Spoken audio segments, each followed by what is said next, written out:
చదువుకుందాం. కీర్తన గ్రంథం 147వ అధ్యాయము మొదటి 8 వచనాలు మార్చి చదువుకుందాం. యెహోవాను స్తుతించుడి, మన దేవునికి స్తోత్రగానము చేయుట మంచిది. అది మనోహరము, స్తోత్రము చేయుట ఒప్పిదము.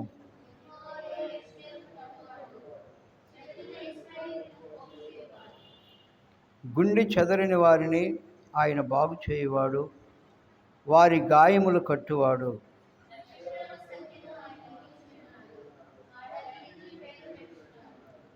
మన ప్రభువు గొప్పవాడు, ఆయన అధిక శక్తి గలవాడు, ఆయన జ్ఞానమునకు మితి లేదు.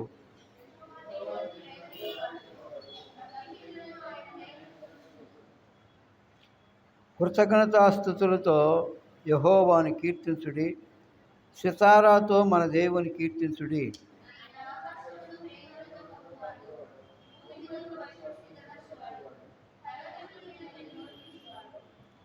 ప్రార్థన చేసుకుందాం. ప్రేమస్వరూపి అయిన మా ప్రభువా, జీవం కలిగిన మా తండ్రి, మీ మహాప్రేమను బట్టి, మీ దయను బట్టి గడిచిన గత పునరుద్ధాన దినం నుండి మరి పునరుద్ధాన దినం వరకు మమ్మల్ని సజీవులుగా కాపాడి ఈ ఉదయ కాలంలో నీ పాద సన్నిధికి నడిపించిన మీ మహాప్రేమను బట్టి వందనాలు, స్తోత్రాలు ప్రభువా.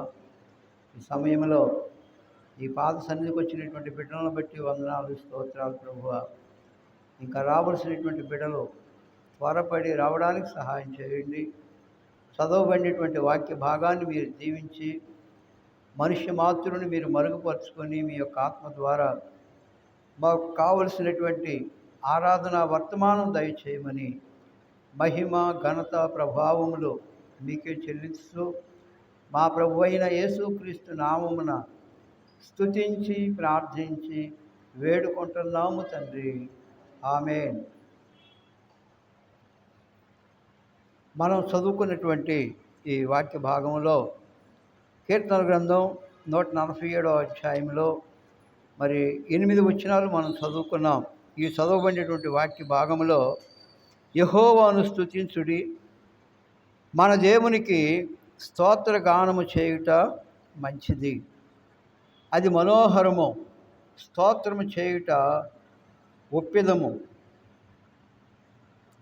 చూడండి, మనం చదువుకున్నటువంటి వాక్య భాగంలో యెహోవాను స్తుతించుడి, స్తుతి, ఆరాధన.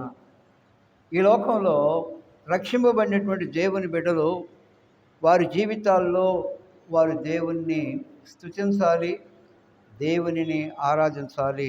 ఎందుకంటే ఇక్కడ అంటున్నాడు, మన దేవునికి స్తోత్రగానము చేయుట మంచిది అంటున్నాడు.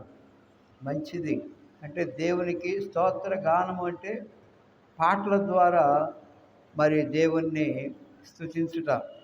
అలాగే అది మనోహరము, స్తోత్రము చేయుట ఒప్పిదము అంటున్నాడు. అది మనోహరము. చూడండి, దేవుని స్తుతించుట అనేది, దేవునికి స్తోత్రగానము చేయటం అనేది అది మనోహరము అనే మాట మనం చూస్తూ ఉన్నాం. చూడండి, ఆయన్ని ఆరాధించాలి, ఎందుకు ఆయన్ని స్తుతించాలంటే 2వ వచనం అంటున్నాడు, యెహోవాయే యెరూషలేమును కట్టువాడు, చెదరిన ఇశ్రాయేలీయులను పోగు చేయువాడు, గుండె చెదిరిన వారిని ఆయన బాగు చేయువాడు, వారి గాయములు కట్టువాడు. చూడండి, ఆయన ఎంత గొప్ప దేవుడో. తన పిల్లలైనటువంటి ఇశ్రాయేలీయులు వారు చెదిరిపోయినప్పుడు, ఆయా దేశాల్లోనికి మరి ప్రాంతాలకి చెదిరిపోయినప్పుడు వారిని అందరినీ ఆయన పోగు చేసినటువంటి దేవుడిగా ఉంటూ ఉన్నాడు.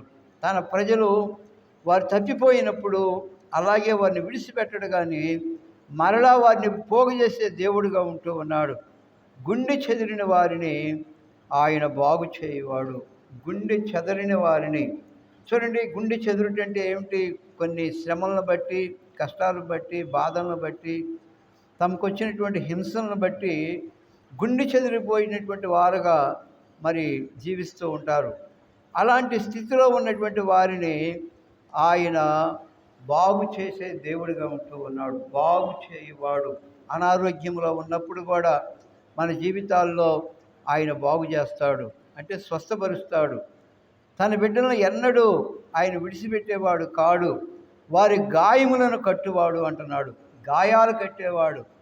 గాయపరచబడి మరి వేదనతో ఉన్నప్పుడు, బాధతో ఉన్నప్పుడు వారి యొక్క గాయములను కట్టేవాడుగా ఉంటూ ఉన్నాడు.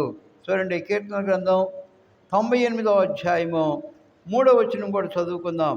ఆయన ఎంత గొప్ప దేవుడో మరి జ్ఞాపకం చేసుకుందాం. కీర్తనలు 98వ అధ్యాయము 3వ వచనం.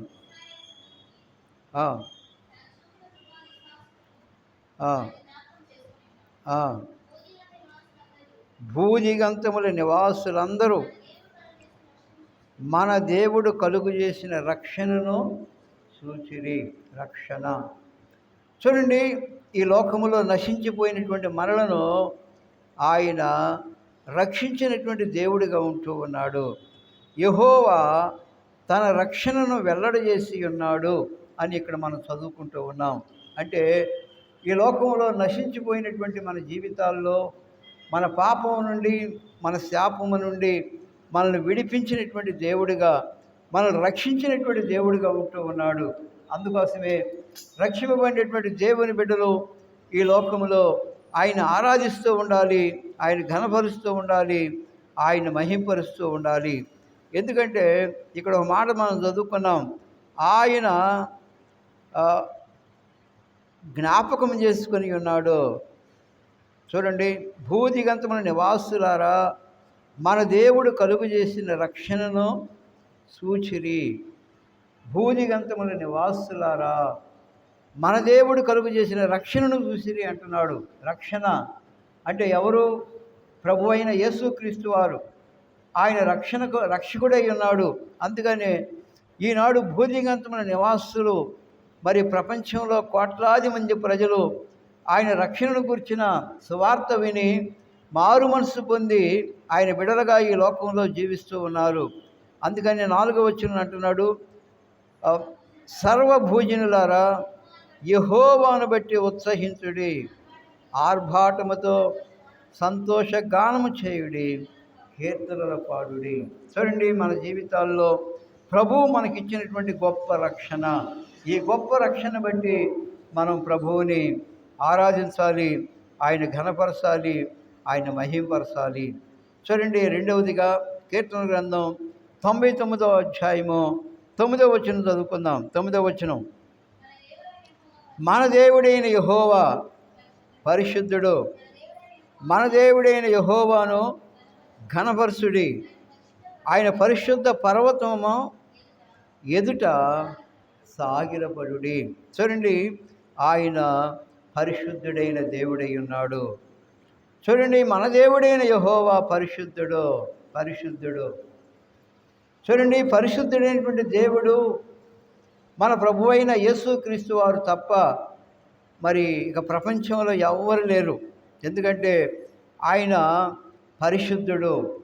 పరలోకములో పరిశుద్ధుడు, పరిశుద్ధుడు, పరిశుద్ధుడని మరి దూతాల చేత మరి ఆరాధింపబడుతున్నటువంటి దేవుడై ఉన్నాడు.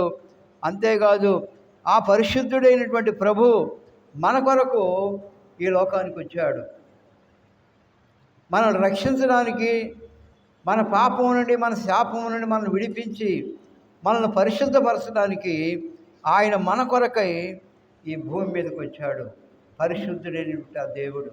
అందుకనే మరి ప్రభువు అన్నాడు, ఒక దినం ఈ భూమి మీద ఆయన నివాసం చేసినటువంటి దినాల్లో మరి మీలో ఎవరైనా నా యందు పాపం ఉన్నదని రుజువు చేయగలరా అని ఒక సవాలు విసిరాడు. అడిగాడు, మీలో ఎవరైనా కానీ నాలో పాపం ఉన్నదని రుజువు చేయగలరా అన్నాడు. అవును, యేసు ప్రభు ఆయన పరిశుద్ధుడు కనుక ఎవరు కూడా అయ్యా నీలో ఈ లోపం ఉన్నది, నీలో ఈ తప్పు ఉన్నదని, నీలో ఈ పాపం ఉన్నదని ఎవరు కూడా వచ్చి చెప్పలేకపోయారు. కారణం ఏంటంటే ఆయన పరిశుద్ధుడు. ఆయన జన్మలో ఆయన పరిశుద్ధుడిగా ఈ లోకంలో జన్మించాడు. కన్యక ద్వారా ఈ లోకంలో జీవించినప్పుడు పరిశుద్ధుడిగానే ఈ లోకంలోనే జీవించాడు. మన కోసం మరణించాడు, మరణాన్ని జయించి తిరిగి లేచాడు. అందుకని పరిశుద్ధుడైనటువంటి ఆ ప్రభువుని మన జీవితాల్లో మనం ఆయన్ని ఆరాధించాలి, ఆయన్ని ఘనపరచాలి. పాపులమైనటువంటి మనల్ని కూడా మన పాపం నుండి, మన శాపము నుండి మనల్ని విడిపించి మనల్ని పరిశుద్ధులుగా చేసి తన రాజ్యానికి వారసులుగా చేయడానికి ఆయన మన పాపాన్ని, మన శాపాన్ని ఆయన శిలువలో భరించినటువంటి దేవుడై ఉన్నాడు. అందుకోసమే మన జీవితాల్లో ప్రభువుని ఆరాధించాలి. అందుకనే ఈ లోకంలో ప్రతి మానవుడు యేసు ప్రభువుని నమ్ముకోవాలి, ఆయన బిడ్డలుగా ఈ లోకంలో జీవించాలి. అది మన జీవితాల్లో ఎంతో గొప్ప ఆశీర్వాదము, గొప్ప ధన్యత అయి ఉన్నది. చూడండి, కీర్తన గ్రంథం 18వ అధ్యాయము 31వ వచనంలో మరొక మాటను మనం జ్ఞాపకం చేసుకుందాం. కీర్తనలు 18వ అధ్యాయము 31వ వచనం. తీసిన వారు చదవండి. చదువు. మన దేవుడు తప్ప ఆశ్రయ దుర్గము ఏది?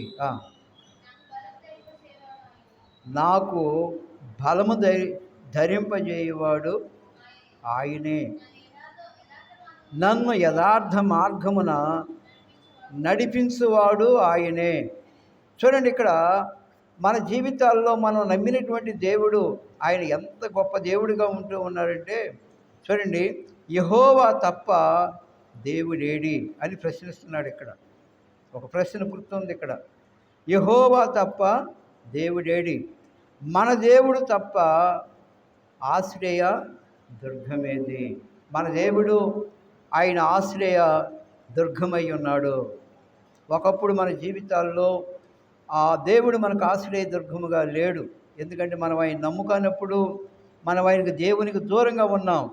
అయితే రక్షింపబడినటువంటి ఆయన నమ్మినటువంటి దేవుని బిడ్డలకు ఆయన ఏమై ఉన్నాడంటే ఆయన ఆశ్రయముగా ఉంటూ ఉన్నాడు. దేవుడే మనకు ఆశ్రయం. ఆయన మనకు తోడుగా ఉండే దేవుడు, ఆయన మనకు నీడగా ఉండే దేవుడు, ఆయన మనల్ని నడిపించే దేవుడు, మనల్ని కాపాడే దేవుడు. మన జీవితాల్లో ఎన్నడూ మనల్ని విడిచిపెట్టే దేవుడు కానే కాడు. కష్టాల్లో, శ్రమల్లో, బాధల్లో, మరి నిందల్లో, మరి అనారోగ్యంలో, ప్రతి పరిస్థితుల్లో కూడా దేవుడు మనకు ఆశ్రయముగా ఉంటూ ఉన్నాడు. అందుకని ఇక్కడ అంటున్నాడు, నాకు బలము ధరింపజేయవాడు ఆయనే. ఏమంటున్నాడు ఇక్కడ? నాకు బలము ధరింపజేసేవాడు. బలము అంటే ఈ లోకంలో మనం బలహీనులు. లోకంలో మనం బలహీనులమైనటువంటి మనకు బలాన్ని ధరింపజేసిన దేవుడై ఉన్నాడు. రోమపత్రిక 5వ అధ్యాయంలో అంటున్నాడు, మనం ఇంకను బలహీనులమై ఉండగా క్రీస్తు యుక్త కాలమున భక్తిహీనుల కొరకు చనిపోయెను అని వ్రాయబడి ఉన్నది. రోమపత్రిక 5వ అధ్యాయంలో మనం ఏమై ఉన్నప్పుడు? మనం బలహీనులమై ఉన్నప్పుడు. మనం బలవంతులం కాదు, మనం బలహీనులమే. ఇటువంటి బలహీనమైనటువంటి మనలను బలపరచడానికి ఆయన మన కోసం చనిపోయాడు. భక్తిహీనులమైనటువంటి మన కొరకు ఆయన ప్రాణం ఇచ్చినటువంటి దేవుడై ఉన్నాడు. అందుకని ఇక్కడ అంటున్నాడు, నాకు బలము ధరింపజేయవాడు ఆయనే, నన్ను యథార్థ మార్గమున నడిపించువాడు ఆయనే. యథార్థ మార్గం అంటే ఈ లోకంలో యేసు ప్రభువు నమ్ముకోకముందు మనం యథార్థ మార్గంలో లేనివారం. అయితే ఈనాడు మన జీవితాల్లో ఆయన మనలను యథార్థ మార్గములో నడిపించే దేవుడై ఉన్నాడు. అందుకోసమే మన జీవితాల్లో ప్రభువుని ఆరాధించి ఆయన ఘనపరిచే ప్రజలంగా ఈ లోకంలో మనం జీవిస్తూ ఉండాలి. కీర్తన గ్రంథం 116వ అధ్యాయంలో మరొక మాటను మనం జ్ఞాపకం చేసుకుందాం. చూడండి, కీర్తన గ్రంథం 116వ అధ్యాయం 5వ వచనం. యెహోవా దయాళుడు, నీతిమంతుడు. మన దేవుని వాత్సల్యమును బట్టి మన దేవుడు వాత్సల్యతలు గలవాడు. యెహోవా సాధువులను కాపాడువాడు. నేను కృంగి ఉండగా ఆయన నన్ను రక్షించెను. నా ప్రాణమా, యెహోవా నీకు క్షేమమును విస్తరింప చేసి ఉన్నాడు. తిరిగి నీ విశ్రాంతిలో ప్రవేశింపుము. చూడండి, ఇక్కడ మనం చదువుకున్నటువంటి వాక్య భాగంలో మరి యెహోవా దయాళుడు, నీతిమంతుడు. మనం ఆరాధించే దేవుడు దయాళుడు, దయగలిగినటువంటి దేవుడు. ఆయన మన ఎడల తన దయను చూపించాడు, తన ప్రేమను చూపించాడు. ఆయన దయా వాత్సల్యతలు కలిగినటువంటి దేవుడై ఉన్నాడు. అందుకని ఇక్కడ అంటున్నాడు, యెహోవా దయాళుడు, నీతిమంతుడు. మన దేవుడు వాత్సల్యత గలవాడు. చూడండి, ఎలాంటి గొప్ప దేవుడు మన దేవుడు. ఇలాంటి గొప్ప దేవుణ్ణి నమ్ముకొని ఆయన బిడలంగా ఈ లోకంలో జీవిస్తూ ఆయన్ని ఆరాధించే గొప్ప భాగ్యం దేవుడు మనకు అనుగ్రహిస్తూ ఉన్నాడు. అంతేకాదు, యెహోవా సాధువులను కాపాడువాడు. నేను కృంగి ఉండగా ఆయన నన్ను రక్షించెను. నా ప్రాణమా, యెహోవా నీకు క్షేమమును విస్తరింపజేసి ఉన్నాడు. చూడండి, నేను కృంగి ఉండగా ఆయన నన్ను రక్షించను. కృంగి ఉన్నప్పుడు, మన జీవితాల్లో కృంగి ఉన్నటువంటి పరిస్థితుల్లో ఆయన మనలను మరి లేవనెత్తేవాడుగా ఉన్నాడు. కృంగి ఉన్నప్పుడు, మన జీవితాల్లో కొన్ని పరిస్థితులను బట్టి మనం కృంగిపోయి ఉన్నప్పుడు ఆయన మనం రక్షించినటువంటి దేవుడిగా ఉంటూ ఉన్నాడు. అందుకోసమే మన జీవితాల్లో మన ప్రభువుని మనం ఆయన్ని ఆరాధించాలి. చూడండి, కీర్తన గ్రంథం 48వ అధ్యాయము మొదటి వచనం కూడా చదువుకుందాం. కీర్తన గ్రంథం 48వ అధ్యాయము మొదటి వచనం తీసిన వాళ్ళు చదవండి. మన దేవుని పట్టణమందు, ఆయన పరిశుద్ధ పర్వతమందు యెహోవా గొప్పవాడును బహు కీర్తనీయుడినై ఉన్నాడు. చూడండి, ఇక్కడ మన దేవుని పట్టణమందు, ఆయన పరిశుద్ధ పర్వతమందు యెహోవా గొప్పవాడు. చూడండి, మన దేవుని పట్టణం ఎక్కడుంది? ఈ పట్టణం అది పరలోకములో ఉన్నది. ఆ పట్టణం ప్రభువు నమ్మినటువంటి దేవుని పిల్లలకు ఆ పట్టణంలో ప్రవేశం దొరుకుతుంది. అందుకోసమే మన జీవితాల్లో మన ప్రభువుని ఆరాధించాలి. దేవుడు మన కొరకు ఒక పట్టణాన్ని మన కోసం సిద్ధపరిచి ఉంచాడు. చూడండి, ఎలాంటి పట్టణం అంటే ఆకలి దప్పులు లేనటువంటి రాజ్యం ఆయన రాజ్యం. అది యుగయుగములు ఉండే రాజ్యం. అక్కడ వ్యాధి బాధలు లేనటువంటి రాజ్యం. అక్కడ సూర్యుడైనను చంద్రుడైనను అక్కడ ఉండడు. చూడండి, యుగయుగాలు ఆ పట్టణంలో నివాసం చేయడానికి ఆ దేవుని పట్టణంలో ఏ పట్టణం అది? దేవుని పట్టణం. ఈ దేవుని పట్టణంలో ఎవరు ప్రవేశిస్తారు? దేవుని పిల్లలు. ఆయన రక్తము చేత కడగబడి ఆయన బిడలుగా ఎవరైతే ఈ లోకంలో జీవిస్తున్నారో వారు మాత్రమే ఈ దేవుని పట్టణమందు వారు ప్రవేశిస్తారు. వారు అక్కడ దేవుణ్ణి ఆరాధిస్తారు, దేవుని స్తుతిస్తారు. ఆకలి దప్పులు లేనటువంటి రాజ్యం ఆ రాజ్యం.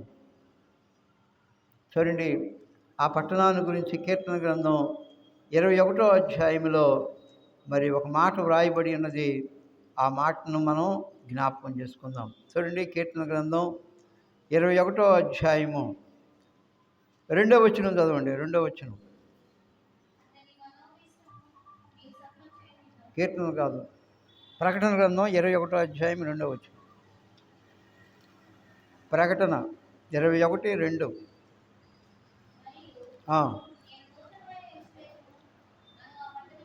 నూతనమైన యెరూషలేము అను ఆ పరిశుద్ధ పట్టణమునందు తన భర్త కొరకు అలంకరింపబడిన పెండ్లి కుమార్తె వలె సిద్ధపడి పరలోకమందున్న దేవుని యొద్ద నుండి దిగి వచ్చుట సూచితిని.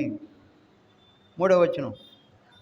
అప్పుడు ఇదిగో దేవుని నివాసము మనుషులతో కూడా ఉన్నది. ఆయన వారితో కాపురముండును. వారు ఆయన ప్రజల యందురు. దేవుడు తానే వారి దేవుడై ఉండి వారికి తోడై ఉండును. చూడండి, దేవుని బిడలంగా మన జీవితాల్లో మన కొరకు ఒక పట్టణాన్ని సిద్ధపరిచాడు. చూడండి, ఇక్కడ ఒక మాట మనం చదువుకున్నాం. ఇదిగో దేవుని నివాసము మనుషులతో కూడా ఉన్నది, ఆయన వారితో కాపురముండును, వారు ఆయన ప్రజలయ్యుందురు. ఒకప్పుడు మనం దేవుని ప్రజలం కాదు.